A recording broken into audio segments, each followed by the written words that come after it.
The golden hour in Johannesburg painted the city in a warm, forgiving light, the kind that made the dust on the windows of the minibus taxis glitter. Thandio closed her boutique on Vilakazi Street, the scent of hand-dyed Shweshi fabric and beeswax candles clinging to her clothes. Her body ached from a long day, but her spirit was light. In her bag was a new reader for her son, a boy whose world was made of words and who saw the universe in the cracks of the pavement on his way to school. She navigated her small Toyota through the thickening traffic of the M2. The highway! A pulsating artery of impatient steel. She was thinking of Saifo's dinner, of the chapter they would read together, of his laughter, a sound that could mend any crack in her long day. The collision was not a dramatic, cinematic crash, but a brutal, sudden punctuation. Abaki, swerving to avoid a pothole the size of a small crater, clipped the front of a car, sending her spinning across 2 lanes. The world became a violent carousel of screeching rubber, shattered glass, and the sickening crunch of metal folding in on itself. Her Toyota came to a final, jarring halt against the concrete barrier. Passenger side first. The door caved in like a crushed soda can. Silence. Then a ringing in her ears that was louder than the chaos that preceded it. Dazed, Thandi tried to move. A sharp, searing pain in her side stole her breath. She was pinned, the steering column pressing insistently against her chest.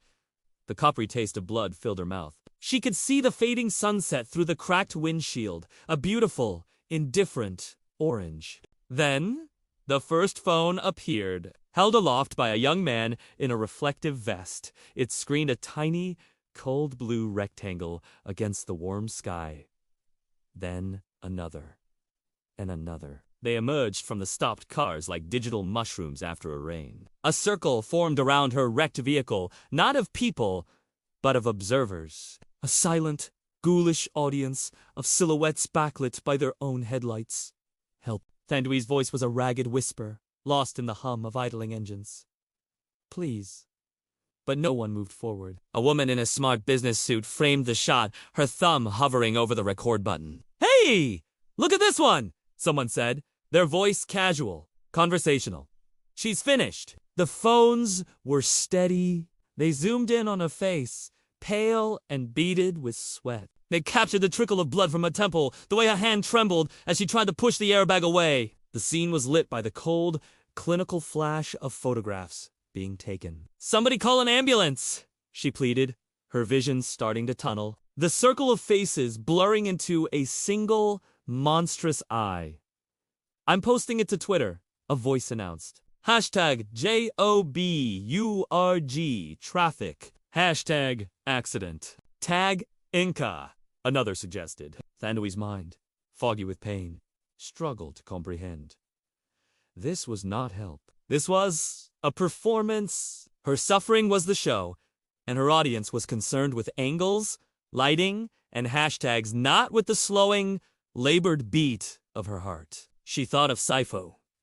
She saw his face, waiting at the window, his new book on his lap. The love for him was a physical ache, sharper than the metal in her side. It was a pure, desperate force that the vultures with their phones could never capture, could never understand. They were recording a body. She was fighting for a life that was his entire world. A young man, barely out of his teens, edged closer for a better shot. His foot kicked a piece of debris. He didn't look down. He was watching the screen, making sure he was in focus. The darkness at the edge of her vision began to creep inward. The voices became muffled, distant commentary on her own dying. She's not moving anymore. Is she dead? Keep recording. Maybe she gasped or something?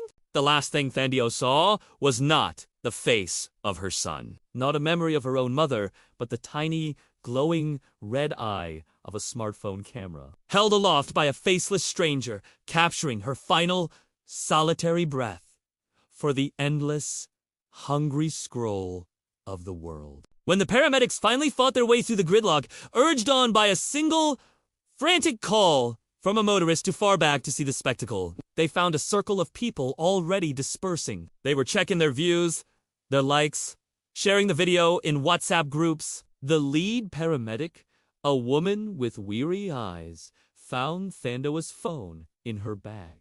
It was unlocked. The screen a photo of her and a beaming boy, his arms wrapped tightly around her neck. The paramedic's own phone buzzed. A notification from a local news group. A video. Title! Graphic! Woman dies in M2 horror smash. She didn't need to open it. She knew. She looked from the joyful, living face on the screen in her hand to the still, cold woman in the car, and then at the taillights of the departing audience. In the silence they left behind, the only thing more deafening than the crash had been was the quiet, indifferent sound of a world that had watched, recorded, and moved on. Thandue didn't die because of the accident alone. She died in the cold, curated space between the lens and the heart.